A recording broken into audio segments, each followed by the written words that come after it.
holding that space of silence. He came to several of my meditation groups that we held for staff and volunteers, and on a couple of occasions when I couldn't be there to facilitate it, Dick took over the group for me.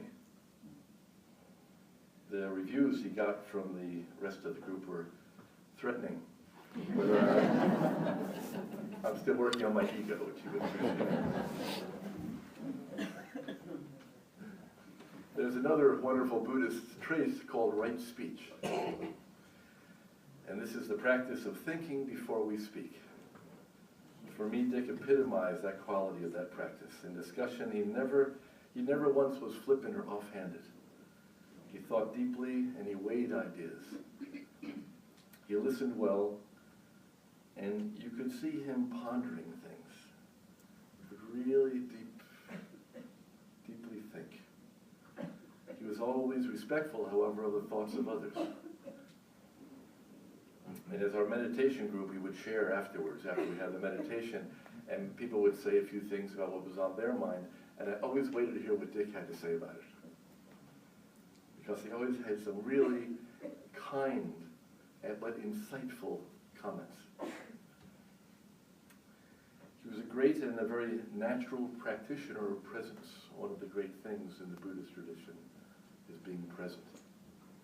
It also is true in the Franciscan tradition. So all of these qualities are not a Buddhist alone, but to be present deeply for another is a beautiful quality. And it touches us because it almost helps heal us when someone is really present to us. It's rare, and we really pay attention when people are being present to us. He wasn't the one you have a conversation with, he'd be looking at his watch or looking over your shoulder. He was right there with you, totally focused.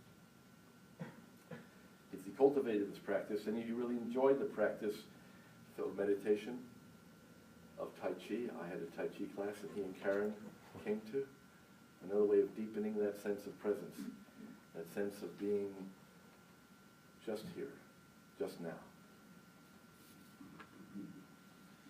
So these qualities of humility, this profound silence, right speech, and respectful presence are qualities that I will continue to cultivate. And this, for me, is kind of a tribute to Dick. As I think of these things, as I think of him, these qualities come up in my mind. And I will continue to try and act them out and be that even more deeply in my own life. I think that was Dick's little gift to me, and through me, a gift to the world. He generously shared his insights with me, and there was not a conversation we had that I did not go away a little bit wiser. It is in this way, little by little, that Dick and maybe each of us contribute to making the world a better place. It's sort of a slow evolution as we pass by someone who's good and deep and thoughtful and present. We pick up some of that and then pass it on to others. Following today's service, you'll be asked or be invited to go to lunch.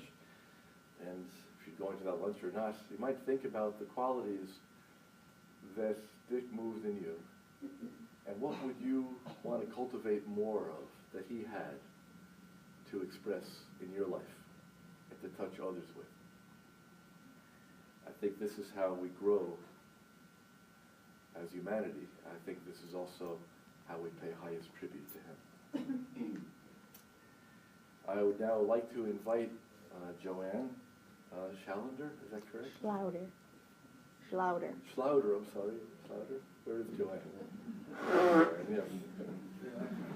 It takes great courage to come up here, so JoAnn, it's very wonderful to have you here. And he's right here too. And then after JoAnn, I think Kathy Long has some words. And then maybe if anyone we've left out would like to say a few things spontaneously that we all must hear about Dick, please feel free to come up and do that afterwards. So, I once read that one of art's purest challenges is to translate a human being into words. I am not an artist, but I will attempt to meet this challenge to paint a portrait of our friend Dick LaBrasser. Many of us here today were raised in this unique town of Middletown. We were and are a tight-knit group. How many people can say they are still friends with the same people they went to grammar school with? I take pride in the fact that I have been friends with the same women for over 50 years. I met Karen in the 7th grade. I took one look at her with that lilac ruffled blouse and her purple pleated skirt, and I knew she was the one for me. We Middletown girls had a close circle until the men started infiltrating. One by one they came into our group, and then one day Dick appeared. Here he was, this handsome, educated, sophisticated, well-dressed, non-Italian, from the foreign land of Michigan.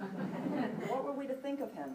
Little did he know that in a short period of time, this classy guy would go from being Dick to Dickie, Dickie Lou, Dickie Marie, Disco Dickie, Cookie Choppy in honor of his culinary talents, and the most important one of all, Zoe Daddy. Yep. Karen and I also called him Mr. Blackwell for his unerring eye for fashion. He embraced each name with delight. I remember the first time I met Dick. We met in Essex at a restaurant now known as the Black Seal. Dick and I later admitted to each other we were quite nervous. Here I was, the BFF, and there he was, the boyfriend. What if we didn't like each other? The stars were aligned in our favor. We became fast friends. Many of you probably do not realize that Dick and I had a lot in common, except for that pesky love of golf. First and foremost in our common bond was our love for Karen. One time he said to me, "You forgive her all her sins." I thought about that for a while, and then I thought, why not? She's the closest thing I would ever have to a sister, and since your brothers and sisters have carte blanche, once again I said, why not? However, Dick and I would always share a good laugh and a knowing smile when I would roll my eyes at him, pat him on the shoulder, and say, "I feel your pain," or "Good luck, buddy."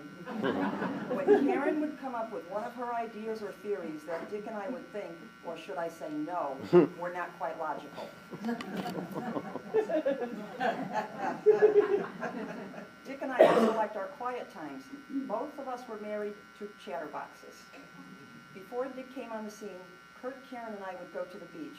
The two of them would talk nonstop, and I would say to myself, why won't they be quiet? Why don't they leave me alone so I can read? Why can't they just gaze out to the sea and be quiet and let me read my book in peace? I remember telling Dick how they drove me absolutely crazy. He understood completely and told me he felt my pain. Dick was an incredibly generous man. In fact, I think his generosity was his greatest attribute.